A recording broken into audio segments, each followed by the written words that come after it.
Welcome to my channel. Today I'm going to show you here how can you print the Excel file easily in one page.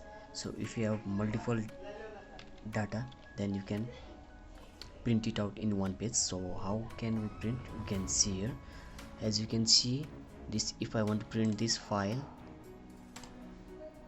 then if I go to print here, and you can see here it will exceed from page 1 to 5. I have to print this 5 in 5 pages, but if I need this in one page, how can I do it? So let's get started.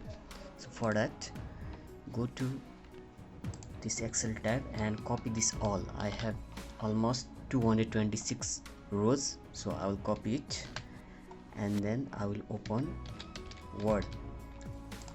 Go to Word and open any blank document. After that, go to layout and then go to columns and choose here more columns, and then your number of columns will be 5. You can write 5, and then if you tab and you will see here spacing, so spacing will be 0.5. so remind that spacing will be 0.5 and then click OK. Now it's done. Now again go to this layout margin and then choose this narrow. Now this narrow will be selected. After that, just paste it, which I have copied this. I will copy this and then paste it here.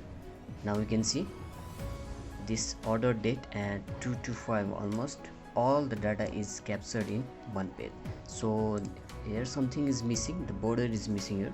So for that I will choose all and then go to home and choose all borders. Now it's done. Now